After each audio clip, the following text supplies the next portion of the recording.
Coucou tout le monde, j'espère que vous allez bien. Aujourd'hui je vous retrouve pour une nouvelle vidéo et ça va être une vidéo point lecture concernant Nos horizons infinis de Taïré ma fille aux éditions Michel Lafon. C'est un tout petit livre et qui traite pas du tout de la même chose que la première trilogie de l'auteur que moi je connais, je sais pas si elle en a fait d'autres avant. En tout cas moi je connais Taïré ma fille pour sa saga Insaisissable qui est parue aussi chez Michel Lafon. J'ai lu que les trois premiers tomes, vous savez il y a une deuxième saga qui vient après. Et moi j'avais beaucoup aimé celle-ci, j'avais beaucoup aimé la plume de l'auteur, je trouvais qu'il y avait vraiment quelque chose de très caractéristique et de très particulier. Donc je m'étais dit je vais essayer un autre livre de cet auteur et voir ce que ça peut donner. C'est dans un genre complètement différent puisque là on est en 2002 après les attentats du 11 septembre aux États-Unis. On va suivre une jeune fille qui s'appelle Shirin et qui vit l'horreur parce que elle est d'origine libanaise si je me trompe pas. Je sais plus, ça fait très longtemps que j'ai lu ce livre, donc voilà, il y aura peut-être un peu des couacs par-ci par-là. En tout cas, elle est d'origine maghrébine. Le racisme est très présent et il y a des amalgames entre terroristes et maghrébins. Et le souci c'est que du coup elle se retrouve là dans un lycée où beaucoup de gens la regardent très bizarrement de travers. Elle est laissée de côté, elle n'a pas vraiment d'amis, elle cherche pas forcément à s'en faire parce qu'elle déménage tout le temps et elle a vraiment du mal à trouver sa place finalement. Même ses parents ne l'écoutent pas, ne sont pas attentifs à ce qu'elle veut, à ses désirs, à ses problèmes. Elle se sent vraiment très seule et il y a uniquement son frère qui est un petit peu plus âgé qu'elle, qui est aussi au lycée avec elle. Et lui par contre il l'écoute. Le seul truc c'est que lui tout se passe très bien, il a des amis, il s'entend pas mal avec beaucoup de gens, enfin bref, elle comprend pas vraiment pourquoi avec elle ça marche pas. Il va y avoir un garçon qui s'appelle Océan qui va la voir et qui va lui parler comme si c'était un humain normal. C'est un humain normal mais disons que il va la voir différemment, il va la considérer différemment des autres gens qui ne font que s'éloigner d'elle à chaque fois qu'elle s'approche. Et elle au début elle va le repousser parce qu'elle comprend pas trop ce comportement. Pourquoi est-ce que lui il vient aujourd'hui, pourquoi est-ce qu'il rentre dans son intimité, pourquoi est-ce qu'il veut lui parler. Elle se dit qu'il y a forcément anguille sous roche et qu'il va forcément lui vouloir du mal à un moment donné. C'est vraiment une fille qui a confiance en personne, qui n'arrive pas à se faire d'amis parce qu'elle rejette les gens. Elle a peur d'être rejetée, donc elle rejette les gens, comme ça c'est beaucoup plus facile de faire les choses.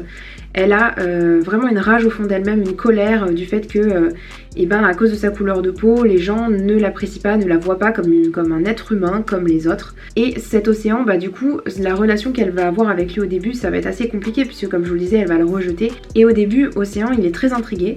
C'est vraiment une sorte de mystère, cette jeune fille qui a une couleur de peau particulière, qui a des croyances particulières. C'est pas quelque chose de pervers ou c'est pas quelque chose pour lui faire du mal, c'est vraiment parce qu'il est très curieux de savoir qui est cette jeune fille. Mais ça avance très doucement, donc on n'a pas forcément une relation très aboutie, une relation qui est très complète en fait. Ça m'a un petit peu gênée au début et finalement l'histoire c'est pas juste la romance, c'est comment cette jeune fille va réussir à s'ouvrir au monde et va donner confiance à d'autres personnes. Et même si la fin, moi, elle m'a un petit peu déplu parce que j'ai trouvé que c'était pas suffisamment gay pour moi.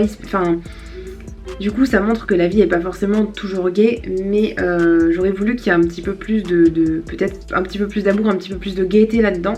Mais du coup, ça rajoute un petit peu peut-être de réalisme et de montrer que la vie c'est pas forcément toujours très heureux. Donc on a cette jeune fille qui va s'ouvrir de plus en plus et avec ça elle va aussi réussir à changer et à s'ouvrir grâce au breakdance parce qu'elle va faire du breakdance avec son frère notamment et avec les amis de son frère. Et elle va vraiment se découvrir une passion pour ça, donc il y a beaucoup de passages qui parlent de danse et on montre du coup cette passion qui grandit avec elle.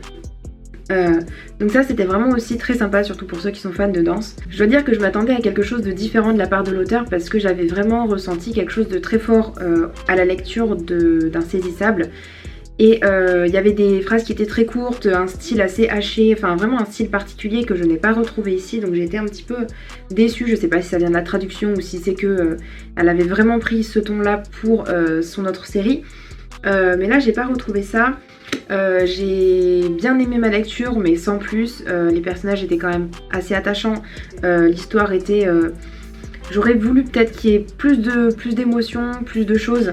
Voilà, mais sinon c'était quand même un bon livre. Je m'attendais à ce que voilà, on traite plus de racisme, enfin dans un niveau plus élevé, mais là c'était on va dire plus acceptable, et je me dis que dans les années 2000 ça devait être pire que ça. Mais voilà, je pense que c'est quand même une bonne lecture. Moi ça m'a quand même plutôt bien plu, même si j'attendais à mieux quand même, donc je suis un petit peu déçue. Mais voilà, si ça vous tente, n'hésitez pas, je pense que il pourrait quand même vous plaire. Voilà, c'est tout pour ma vidéo, j'espère qu'elle vous aura plu. Si vous avez lu ce livre, n'hésitez pas à me le dire en commentaire, et je vous dis à bientôt dans une prochaine vidéo. Ciao ciao!